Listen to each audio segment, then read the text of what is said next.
کوثر وہ اللہ کے خزانے ہیں، اور اس میں سارے خزانے، صحت کے خزانے کوثر میں ہیں، دولت کے خزانے کوثر میں ہیں، عزت کے خزانے کوثر میں ہیں، نسلوں کے خزانے کوثر میں ہیں، برکت کے خزانے کوثر میں ہیں، راحتوں کے خزانے کوثر میں ہیں، اور خیروں کے خزانے کوثر میں ہیں۔ بیٹے، عزتیں، راحتیں، برکتیں، رحمتیں، خوشیاں، کامیابیاں یہ اللہ جل شانہ نے کوثر میں سمو دیے ہیں، کوثر میں۔ اور جس کو کوثر مل گیا اور میرے حبیب کو ملا، ہم نے آپ کو عطا کیا، میرے رب کے خزانے بہت وسیع ہیں، مجھے آپ کو خبر نہیں۔ حضرت موسیٰ علیہ السلام اور حضرت خضر علیہ السلام کشتی میں بیٹھے تھے اور سفر کر رہے تھے، جس کا کوئی تذکرہ قرآن میں موجود ہے۔ تو ایک چڑیا آ کے اس کشتی کے کنارے پہ بیٹھی اور اس نے سمندر کے پانی سے چونچ بھرا، اور چونچ پانی کا بھر کے پی کے چلی گئی۔ تو خضر علیہ السلام نے فرمایا، جتنا چونچ میں پانی چڑیا کے ہے یہ ساری کائنات کا علم ہے جو اللہ نے مخلوق کو دیا ہے، اور باقی جتنا علم ہے یہ سارا سمندر اللہ کے پاس ہے۔ میرے اللہ کے پاس یہ جو سمندر ہے یہ میرے اللہ کے پاس علم ہے، میرے اللہ کا علم اتنا ہے، اور میرے اللہ کی طاقت اتنی ہے، اور میرے اللہ کی قوت اتنی ہے، اور میرے اللہ کے پاس خزانے ہیں، وسیع خزانے ہیں، اتنے وسیع خزانے ہیں کہ کائنات ساری ایک وقت میں مانگنے میں آئے، اور اپنے مزاج میں، اپنی طبیعت میں، اپنی چاہت میں مانگنے میں آئے، اور مانگے، اور جی بھر کے مانگے، اور جو جی میں آئے وہی مانگے۔ میرا رب سب کو دے، سب کی سنے، اور سب کی سننے کے بعد سب کو اپنے غیب کے خزانے سے جھولیاں بھر کے عطا کرے۔ تو میرے رب کے خزانوں میں ایک خزانہ ہے، اس کا نام ہے کوثر۔ ایک خزانہ ہے، اور اس خزانے کا ایک چشمہ ہے جس کا چشمے کا نام کوثر ہے۔ جیسے سمندر ہے بہت بڑیا، دریا ہے، دریا سے نہریں نکلتی ہیں، بڑی نہریں، چھوٹی نہریں، بڑی نہریں نکلتی ہیں۔ میرے رب کے خزانوں میں ایک خزانہ ہے، نعمتوں کا خزانہ، انعامات کا خزانہ، راحتوں کا خزانہ، برکتوں کا خزانہ، وسعتوں کا خزانہ، عافیتوں کا خزانہ۔ میرے رب کے خزانوں میں ایک خزانہ ہے، اور وہ میرے رب کے علم میں ہے۔ اس خزانے میں سے ایک خزانہ ہے، اس کا نام کوثر ہے، اور وہ جو کوثر ہے وہ اللہ جل شانہ نے صرف سارے نبیوں میں سے کسی کو نہیں دی، اور میرے مدینے والے محمد صلی اللہ تعالی علیہ وسلم کو عطا فرمائی۔ میرے رب کے پاس جتنی کوثر ہے اس میں کیا خزانے ہوں گے، اس میں کیا نعمتیں ہوں گے، اس میں کیا راحتیں ہوں گے، اور اس کے اندر کیا برکتیں ہوں گے۔ یہ تو خزانے میں سے، کوثر کے خزانے میں سے ایک کوثر دیا ہے اللہ نے، حوض کوثر جسے کہتے ہیں۔ زبیدہ نہر بہ رہی ہے، اس کے جگہ جگہ 7 حوض بنائے ہوئے ہیں، لوگ پھر وہاں سے پانی پیتے ہیں، باقی نہر بہ رہی ہے۔ یہ حوض کوثر ہے، اور اس کوثر کی یہ تاثیر ہے، جب تک میرے آقا کے دست اطہر سے، میرے سونے ہاتھوں سے، مبارک ہاتھوں سے اگر کوئی پانی نہیں پیے گا، کوئی بدقسمتی ہوگا، جب تک پانی نہیں پیے گا اسے دنیا کی پیاس، قیامت کی پیاس، حشر کی پیاس اس کی ختم نہیں ہو سکتی۔ وہ 7 سمندر پی جائے، وہ ساری کائنات کا پانی پی جائے، اس کی زبان باہر کتے کی طرح لٹکی ہوئی ہوگی، جب تک کہ وہ میرے آقا کے ہاتھ مبارک، دست مبارک سے پانی، کوثر کا پانی نہیں پیے گا۔ اور اللہ جل شانہ نے قرآن پاک میں جو فرمایا، اِنَّا آتَيْنَا کَالْکَوْثَرَ، میرے حبیب ہم نے آپ کو ایک نعمت عطا کی ہے جس کا نام کوثر ہے۔ آپ کو ایک نعمت عطا کی ہے جس کا نام کوثر ہے۔ اور یاد رکھیے گا، ہر کوثر اور ہر زمزم یہ 2 چیزیں ہیں۔ ہر زمزم ایڑیاں رگڑنے کے بعد ملتا ہے، ہر زمزم ایڑیاں رگڑنے کے بعد ملتا ہے۔ ایڑیوں سے مراد قربانی، کبھی مزاج کی، کبھی طبیعت کی، کبھی چاہتوں کی، کبھی محبتوں کی قربانی۔ اور قربانی کا سب سے پہلا سبجیکٹ گھر سے شروع ہوتا ہے اور بیوی سے شروع ہوتا ہے، اس میں پہلے میں ہوں۔ سب سے پہلا سبجیکٹ قربانی کا گھر سے شروع ہوتا ہے اور بیوی سے شروع ہوتا ہے۔ کوئی بھی زمزم کوئی بھی زمزم ایڑیاں رگڑے بغیر نہیں ملتا. چھوٹا سا بیگ اٹھا کے ادھر رکھ دیا, ایک پل میں چراغ پا ہو گیا, تو کیا زمزم لینے آیا ہے؟ ایڑیاں رگڑے بغیر زمزم نہیں ملے گا. اور ذہن میں رکھیے گا, یہ امت قربانی کی متحمل نہیں ہے. پھر اللہ چھوٹی چھوٹی ان چیزوں سے ایڑیاں رگڑوا کے زمزم دے دیتا ہے. ان چھوٹی چھوٹی چیزوں سے. کھانا میرے ذوق کا نہیں, سونا میرے ذوق کا نہیں, رہنا میرے مزاج کا نہیں. میری طبیعت چاہتی ہے میں غسل خانے میں پانی کے شاور کے نیچے کھڑا رہوں. ادھر باہر لائن لگی ہے, ادھر طبیعت کو توڑ دیا, یہ ایڑی رگڑی جا رہی ہے. جی چاہتا ہے کھانا بہت کھاؤں, کھانا کھاؤں گا پھر سو نہیں سکوں گا, یہ ایڑی رگڑی جا رہی ہے. جی چاہتا ہے کہ بس میں لیٹا رہوں, ادھر کہتے ہیں اٹھو ظہر کا وقت ہو گیا. اپنی طبیعت کو توڑا چھوڑا, گہری نیند آئی ہوئی, یہ ایڑی رگڑی جا رہی ہے. زمزم نکلنے کے لیے, زمزم پانے کے لیے ایڑیاں رگڑنا ضروری ہے. وہاں بڑی قربانیاں ہوئی تھیں, یہاں چھوٹی قربانیوں میں رب کی رحمتوں کا زمزم مل جاتا ہے. وہاں بڑی قربانیاں ہوئی تھیں, یہاں تو کوئی قربانیاں ہو ہی نہیں رہی. پل میں کریم نے چوتھی تراویح کے اندر رت ہی بدل دی ہواؤں کی, ٹھنڈی ہواؤں چلا کے پورا حال ٹھنڈا کر دیا. دو چیزیں جس کو ملتی ہیں میں عرض کر رہا تھا, ایک زمزم اور ایک کوثر. اس کے پیچھے قربانی ہے. میرے آقا مدینے والے کو جو کوثر دیا رب کریم نے, اس کے پیچھے قربانی ہے کہ قریش نے, مشرکین نے میرے آقا کو تانا دیا تھا آپ کے بیٹے نہ ہونے کا, آپ کے بیٹے نہ ہونے کا تانا دیا تھا. تو اللہ پاک نے فرمایا کہ میرے حبیب ہم نے آپ کو کوثر دے دیا. آپ نہیں سوچ سکتے کہ لفظ کوثر میں کیا ہے اور کوثر میں کیا ہے. یہ لفظ پھر سنیے گا, لفظ کوثر میں کیا ہے اور کوثر میں کیا ہے. آپ سوچ نہیں سکتے, آپ گمان نہیں کر سکتے کہ کوثر کس کو ملے گا. دنیا کا کون خوش قسمت انسان ہے جس کو کوثر ملے گا. جس طرح زمزم ناگواریوں کے بغیر نہیں آتا, جس کو میں نے ایڑیاں رگڑنا کہا ہے, اس طرح کوثر بھی ناگواریوں کے بغیر نہیں آتا. کوثر وہ اللہ کے خزانہ ہے, اور اس میں سارے خزانے, صحت کے خزانے کوثر میں ہیں, دولت کے خزانے کوثر میں ہیں, عزت کے خزانے کوثر میں ہیں, نسلوں کے خزانے کوثر میں ہیں, برکت کے خزانے کوثر میں ہیں, راحتوں کے خزانے کوثر میں ہیں, اور خیروں کے خزانے کوثر میں ہیں. بیٹے, عزتیں, راحتیں, برکتیں, رحمتیں, خوشیاں, کامیابیاں, یہ اللہ جل شانہ نے کوثر میں سمو دیے ہیں, کوثر میں. اور جس کو کوثر مل گیا اور میرے حبیب کو ملا, ہم نے آپ کو عطا کیا.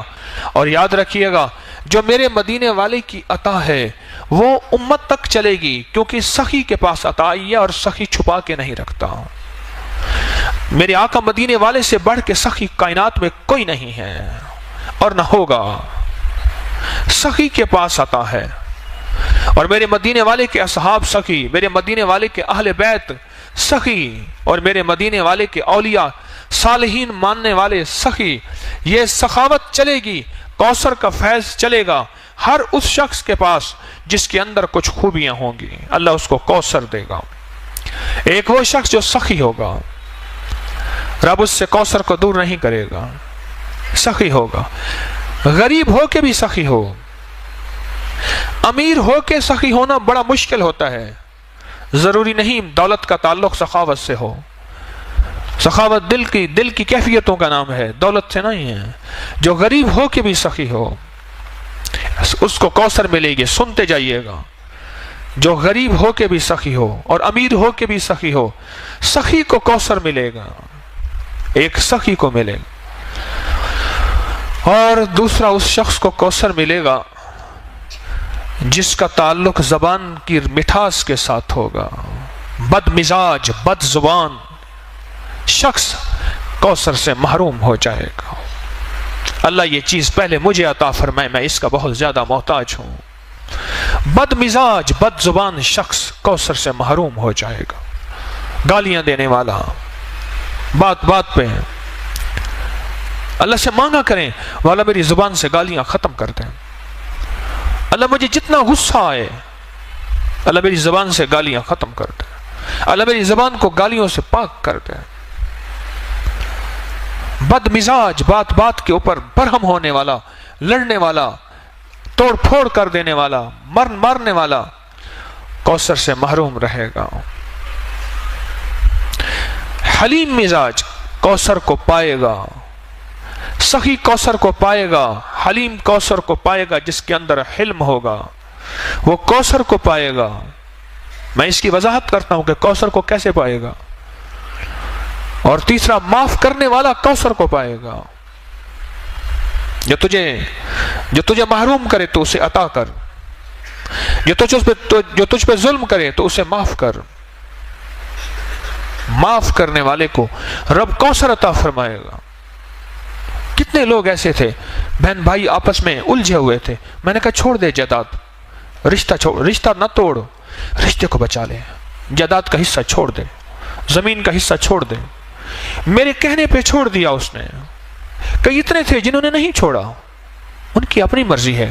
کئی اتنے تھے جنہیں میرے کہنے پہ چھوڑ دیا۔ میں نے کہا نہ الجھ، رشتے پھر نہیں آئیں گے، یہ چیزیں پھر آ جائیں گے، اگر نہ بھی ملیں تو اس کا صلہ تیری نسلوں میں ملے گا۔ اس نے چھوڑ دیا، جائیداد، زمین، دکان، مال، چیزیں، تقسیم میں نہیں لیتا۔ مجھے کہنے لگے جی مجھے دیتے ہیں زبردستی۔ میں نے کہا جو اگر دیتے ہیں تجھے زبردستی لے لے، اگر پورا نہیں دیتے ایک سون سے شکوا نہ کر، ایک ساری زندگی شکوا نہ کر۔ اگر ساری زندگی شکوا کیا پھر بھی برکت ختم ہو جائے گی۔ ادھر بیٹھا شکوا کیا، ادھر بیٹھا شکوا کیا، پھر تو مجبوری والا معاملہ ہوا۔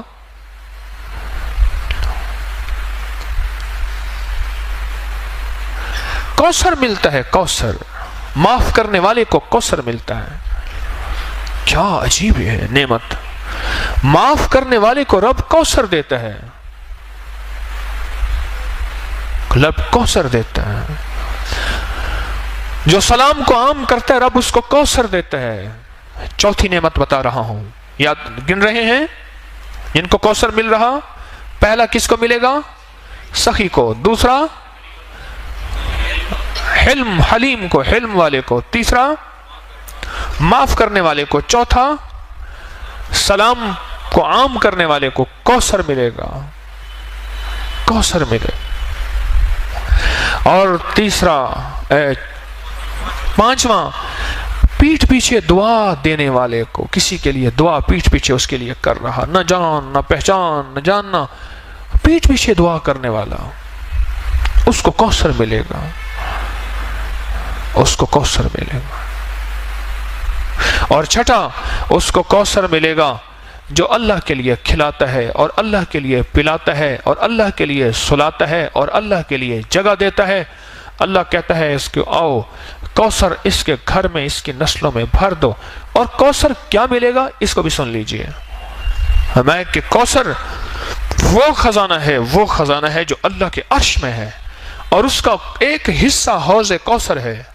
باقی کیا ہوگا؟ جس کی مثال میں نے دی ہے کہ دریا میں سے ایک نہر نکلی ہے، باقی تو دریا ہے، وہ اللہ کے خزانوں میں ہے، اللہ کے علم میں ہے، باقی کیا ہوگا؟ جو شخص یہ خوبیاں اختیار کرے گا، ان خوبیوں پہ محنت کرے گا، یہ محنت ہوتی ہیں خوبیاں، ان پہ محنت ہوتی ہے۔ اور پتہ ہے محنت کیا ہوتی ہے؟ اس مجمع میں محنت ہوتی ہے۔ جب بہت سے افراد اکٹھے ہوتے ہیں، جہاں بہت سے برتن اکٹھے ہوں، آواز پیدا ہوتی ہے نہیں ہوتی؟ بولے، جب بہت برتن اکٹھے ہوں تو آواز پیدا ہوتی ہے۔ اسی مجمع میں محنت کرتا جا، کرتا جا، کرتا جا۔ اسی مجمع میں، یہ تربیت کا مجمع ہے، یہ تعلیم کا مجمع ہے، یہ تعلم کا مجمع ہے، اور یہ سفر ترقی کا مجمع ہے۔ اس پہ اپنے اوپر محنت کرتا جا، کرتا جا، کرتا جا، کرتا جا۔ جب یہ محنت کرتا چلا جائے گا اور ٹکراؤ کے باوجود بھی بچتا جائے گا، معاف کرتا جائے گا، درگزر کرتا جائے گا، لوگوں کو جگہ دیتا جائے گا، سخاوت کرتا جائے گا۔ دنیا کا خوش قسمت انسان یہ ہے جو کسی سے سوال نہ کرے، اور دنیا کا خوش قسمت انسان یہ ہے جو قرضے نہ مانگے۔ اور ایک بات یاد رکھنا، جس کے قرضے مانگنے کا مزاج ہوتا ہے، اس کے گھر پہ، حدیث میں مفہوم عرض کر رہا ہوں، ایک جھنڈا لگ جاتا ہے جسے فرشتے اور انسان نہیں دیکھ سکتے، جسے جن اور انسان نہیں دیکھ سکتے، باقی ساری کائنات دیکھتی ہے۔ جس کے اندر قرضے لینے کا مزاج، مانگنے کا مزاج اور سوال کا مزاج ہوتا ہے، اس جھنڈے پہ لکھا ہوا ہوتا ہے فقر، کہ جا ساری زندگی تو سوال ہی کرتا رہے گا، منگتا ہی رہے گا، بھکاری رہے گا، فقیر رہے گا۔ جس نے اپنے لیے سوال کا دروازہ کھولا، قرضے کا دروازہ کھولا۔ یہ 6 لوگ ہیں جو کوثر کے مستحق ہیں، اور ان کی نسلوں میں جب کوثر آ جائے گا، ان کی نسلوں میں اللہ فقر، فاقے، غربت، تنگ دستیاں اللہ نہیں دے گا۔ اللہ بیٹوں والی نعمتیں، رزق والی نعمتیں، صحت والی نعمتیں، عافیت والی نعمتیں عطا فرماتا جائے گا، فرماتا جائے گا، فرماتا جائے گا، اور پھر کوثر کی نعمت وہ عطا فرمائے گا کہ نسلوں کوثر کی برکتوں سے مالا مال ہو جائیں گے۔ تو ایک تو کوثر کا اس مفہوم کو سمجھیں کہ کوثر ہے کیا، اور کوثر ملے گا کس کو، اور کوثر کا خزانہ جس میں کائنات کی ساری نعمتیں ہیں، اس میں حلم بھی ہے، علم بھی ہے، اس میں کشف کی نعمت بھی ہے، اس میں کرامت کی نعمت بھی ہے، اس میں عبادت کی نعمت بھی ہے، اس میں ولایت کی نعمت بھی ہے، اس میں فقیری کی نعمت بھی ہے، اور اس میں اعلیٰ مرتبے، اعلیٰ مقام کی نعمت بھی ہے۔ ساری نعمتیں اللہ جل شانہ نے اس کوثر کے خزانے میں رکھی ہیں، اور ملے گا کوثر کا خزانہ اس کو جس کے اندر یہ 6 صفات ہوں گے۔ ان 10 روزوں میں یہ تجربہ ہو رہا ہے۔ ہلکی پھلکی ناگواری، ہلکی پھلکی یہ چیز اللہ جان بوجھ کے دیتا ہے۔ لینے کوثر آیا ہے، کہتا ہے ٹھک ٹھک بھی نہ کر۔ اور جو شخص آج کی رات میں کتنی دفعہ سورۃ کوثر پڑھے گا؟ 313 دفعہ سورۃ کوثر پڑھے گا۔ میں کہتا ہوں جھولیاں بھروانے کے لیے رب نے ویسے ہی ٹھنڈی ہوائیں اوپر صحن میں بیٹھ کے، سبحان اللہ، ٹھنڈی ٹھنڈی ہوائیں، یہیں بیٹھ کے رب نے موسم بدل دیا۔ اس نے کہا تو بیٹھ کے سورۃ کوثر پڑھتا جا اور میری رحمتوں کو اندر سموتا جا۔ سورۃ کوثر 313 دفعہ، اول آخر درود پاک 3 بار، 7 بار، 11 بار، اور سورۃ کوثر کے ساتھ ہر دفعہ بسم اللہ الرحمن الرحیم۔ یہ تو رزق کے خزانے اور برکتوں کے خزانے اور کبھی ختم نہ ہونے والی تھیلی اور جھولی، اس کے لیے آخری عمل ہے۔ ابھی پڑھ لے، تہجد سے پہلے پڑھ لے، بہرحال صبح سے پہلے پڑھ لے، اس عمل کو۔ انوکھا عمل ہے 313 کا، اور یہ آج کی رات کا عمل ہے۔ آج یہ عمل کر لیں۔ کوثر، ایک تو کوثر کو پانے کے لیے 6 صفات اپنے اندر ہم پیدا کریں اور اس میں محنت کریں، اور تسبیح خانے میں اللہ نے ویسے ہی بھیج دیا ہے۔ تسبیح خانے میں اللہ نے ویسے بھیج دیا، اور تسبیح خانے میں بھیج کیا اپنے اوپر محنت کریں۔ اور بعض اوقات یہ 6 صفات کے اندر کی ناگواریاں آئیں گی، ان ناگواریوں کو اللہ کے لیے برداشت کرتا جا، کرتا جا، کرتا جا۔ اس میں اللہ پاک جل شانہ تجھے اور تیری نسلوں کے لیے کوثر کے فیصلے کر دیں گے۔ اور سچ بتاؤں، جس کے لیے کوثر کے فیصلے ہو جائیں نا، اس کی نسلیں نہ فقیر ہوتی ہیں، نہ غریب ہوتی ہیں، نہ تنگ دست ہوتی ہیں، نہ بے حیا ہوتی ہیں۔ جس کے لیے کوثر کے فیصلے رب کر دے۔ میرے پاس ایک صاحب آتے ہیں، وہ لعاب اٹھا کے نا کتے پہ لگا دیتے ہیں، کتے کا کاٹا ٹھیک ہو جاتا ہے۔ سرگودا کے آگ ایک گاؤں ہے، وہاں سے آتے ہیں، بڑے عاشق ہیں، دیوانے ہیں، آل رسول ہیں، بالکل غریب سفید پوش آدمی ہیں، بالکل غریب سفید پوش آدمی ہے۔ مجھے کہنے لگے آج تک ہمارے گھر میں ضرورت پوری نہ ہوئی ہو، مجھے یاد نہیں ہے۔ دولت ہے نہیں، اللہ کھلاتا بھی ہے، پلاتا بھی ہے، سلاتا بھی ہے، رب نے عزت بھی دی ہے، عبادت بھی دی ہے، تسبیح دی ہے، اعمال بھی دیا ہے، اور رب نے ہمارے لعاب میں یہ تاثیر رکھی ہے کہ سانپ کا کاٹا ہے، بھیڑ کا کاٹا ہے، بچھو کا کاٹا ہے، کتے کا کاٹا ہے، شیر کا کاٹا ہے، کاٹے کے اوپر لعاب لگا دیں، وہ ٹھیک ہو جاتے ہیں اسی وقت۔ اور مجھے کہنے لگے، وہ صاحب کہنے لگے کہ ہمارے بڑوں نے سنا ہے کہ کوئی سورۃ کوثر کا عمل کیا تھا۔ بڑوں نے، ہم نے نہیں کیا۔ ذرا غور سے لفظ سنیے گا، ہمارے بڑوں نے سنا ہے کیا کیا تھا، کوئی سورۃ کوثر کا عمل کیا تھا، اس کی تاثیر چلی آ رہی ہے۔ اب وہ بڑوں میں کچھ پہلی نسل ہے، تیسری نسل ہے، 5ویں نسل ہے، 7ویں نسل ہے، اب یہ خبر نہیں، پر ہمارے بڑوں نے کوئی سورۃ کوثر کا عمل کیا تھا، اس کی تاثیر چلی آ رہی ہے، اور ہماری نسلوں میں اس کی تاثیر ہے۔ ہماری نسلوں میں اللہ ساری ہماری ضرورتیں عزت کے ساتھ پوری کر رہا ہے، اور ہمارے لعاب میں یہ تاثیر ہے، ہمارے بچے کے لعاب میں بھی یہ تاثیر ہے۔ کہنے لگا بعض اوقات گھر میں میں نہیں ہوتا تو میرا بچہ ہوتا ہے، وہ کہتے ہیں بیٹا یہاں تھوک دے، کہہ رہے ہمارا بچہ تھوک دیتا ہے، وہ تھوک مال دیتے ہیں، ان کا مسئلہ حل ہو جاتا ہے۔ ہمارے تو بچے کے تھوک میں یہ تاثیر ہے۔ کتنے خوش قسمت ہیں، تسبیح خانے میں آ کے آپ سوغاتیں، دولتیں اور نعمتیں سمیٹ رہے ہیں، آپ کتنے خوش قسمت ہیں۔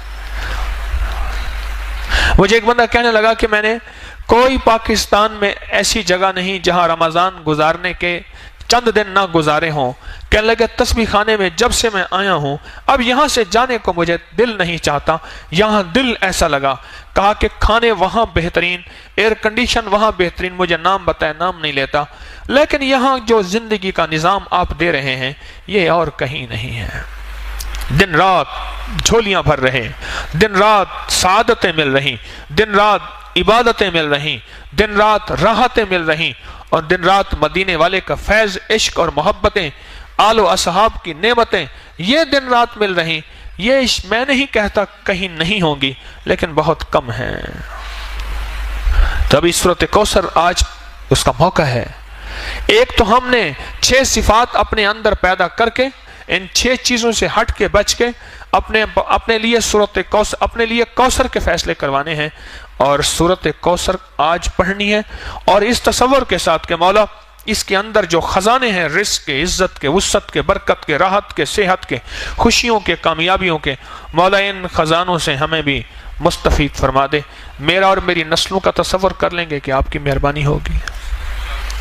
سورۃ کوثر یہ نعمت ہے اور یہ خاص تحفہ ہے۔ عجیب، قرآن پاک کی سب سے چھوٹی سورت ہے، اور قرآن پاک کی سب سے بڑی سورت سورۃ بقرہ ہے، اور سب سے چھوٹی سورت سورۃ کوثر ہے۔ اللہ پاک کوثر جس کو دے دے، خزانے وسعت کے، عافیت اور برکت کے، دنیا کا خوش قسمت انسان ہے، وہ دنیا کا خوش قسمت انسان ہے، اور اس کو دنیا بھی مل جاتی ہے، اس کو آخرت بھی مل جاتی ہے، اس کو خیر بھی مل جاتی ہے، اس کو برکت بھی مل جاتی ہے۔ پہلا عشرہ گیا، دوسرا عشرہ شروع ہوا، اور دوسرا عشرہ شروع ہوتے ہی جو رحمتیں موجوں پہ آتی جائیں گی، اور جو ہم سنبھلتے جائیں، اور جو ہم سنبھلتے جائیں، اپنے آپ کو سنبھالتے جائیں۔ کیوں؟ پہلے عشرے میں غور سے سنیے گا، دولت مند اور مالدار ہو گئے ہیں، اب یہ شیطان لوٹنے کی کوشش کرے گا، کبھی مزاج کی تنگی سے، کبھی طبیعت کی تنگی سے، کبھی کہے گا میرا روزہ لگ رہا، ہٹ جا ہٹ جا ہٹ جا، میرا روزہ مجھے لگا ہوا ہے۔ یہ دوسرا عشرہ پہلے عشرے کی کمائی کو بچانے والا ہے، پہلے عشرے کی کمائی کو بچانے والا ہے۔ کتنا دنیا کی خوش قسمت بیوی ہوگی جو شوہر کی پاکیزگی کے لیے اپنی مسکراہٹوں کو زندہ رکھے۔ وہ کہتی ہے کہ شاید دنیا کے سارے غم میرے پاس ہیں، اسے پتہ نہیں کہ دنیا میں اس سے بڑے غم، اس سے بڑے دکھ کہ وہ شخص حوصلے کے ساتھ آتا ہے، اور دنیا کی خوش قسمت بیوی ہوگی جو شوہر کو مسکراہٹوں کے ساتھ زندگی کی تازگی دے گی، زندگی کی تازگی دے گی۔ بدقسمت اور منحوس ہوگی جس کے زبان پہ، جس کے اوپر مسکراہٹ نہیں ہوگی۔ تو آج زندگی کا یہ سبق میرے اللہ نے مجھے آپ کو دیا ہے کہ میں بھی سب سے زیادہ اس بات کا محتاج ہوں کہ 6 صفات پیدا کریں کوثر کی، اور آج کوثر کو پڑھیں۔ 313 دفعہ پڑھنے میں کیا ہوتا ہے؟ رمضان کی ساعتوں میں وقت ویسے عبادت کے لیے نکالا ہے، رات رب نے ٹھنڈی کر دی ہے، اور رات کو یہی ہے آدھا پونا گھنٹہ لگ جائے گا، اور دھیان سے پڑھیں، توجہ سے پڑھیں، گڑ گڑا کے پڑھیں۔ ہاں، ایک ہے دعاؤں کا پڑھنا اور ایک ہے دعاؤں کا مانگنا۔ بہت مشکل ہے، بہت۔ ہم دعا پڑھیں نہیں، ہم دعا مانگیں، اور گڑ گڑا کے، بھکاری بن کے، محتاج بن کے سورۃ کوثر کو پڑھیں، کسی تنہائی میں، کسی کونے میں، اور دعا کی شکل میں۔ اس پہ اللہ راحتوں کے، برکتوں کے، خوشیوں کے، رزق کے، صحت کے، عافیت کے دروازے کھول دیتا ہے۔ اور چھوٹی سی بات ضمناً بتاتا جاؤں کہ سورۃ کوثر جادو کا بڑا توڑ ہے، بندشوں کا بڑا توڑ ہے، کیونکہ اس میں آخر میں آیا کہ ان نشانیہ کا تیرا دشمن ناکام ہوگا۔ وہ دشمن نفس ہے، وہ دشمن شیطان ہے، وہ دشمن جادو ہے، وہ دشمن جنات ہے، وہ دشمن نظر بد ہے، وہ دشمن بندش ہے، وہ دشمن حسد ہے، وہ کوئی دشمن ہے، اللہ کہتا ہے میں اس کو ناکام کر دوں گا، اس کے منہ پہ مار دوں گا۔ جب رب نے کہہ دیا بات ہی ختم ہو گئی۔ جہاں اس کے اندر خزانے ہیں وہاں چیزوں کا توڑ بھی ہے، وہاں حفاظت کا نظام بھی ہے۔ اس عمل کو ہر رمضان میں ہم کراتے ہیں۔ آج رمضان کی سات ہے، اس ساتھ میں اس عمل کو کریں، اور اپنی سعادتوں کو قیمتی بنائیں اور لمحات کو قیمتی بنائیں اور اوقات کو قیمتی بنائیں۔ جو قیمتی بناتے جائیں گے اللہ دنیا آخرت کی خیروں کو متوجہ کرتا جائے گا۔ تو آج کے بعد کوثر کو پانے کے لیے 6 صفات یاد رہیں گی۔ ان 6 صفات کو یاد کر لیجئے گا، میں بھی یاد کر لوں، آپ بھی یاد کر لیں۔ نستغفرک و نتوب الیک، نستغفرک و نتوب الیک، استغفر اللہ الذی لا الہ الا هو الحی القیوم واتوب الیہ، استغفر اللہ الذی لا الہ الا هو الحی القیوم واتوب الیہ، استغفر اللہ الذی لا الہ الا هو الحی القیوم واتوب الیہ۔ سبحان ربک رب العزت عما یصفون وسلام علی المرسلین والحمد للہ رب العالمین۔ آمین آمین آمین برحمتک یا رب۔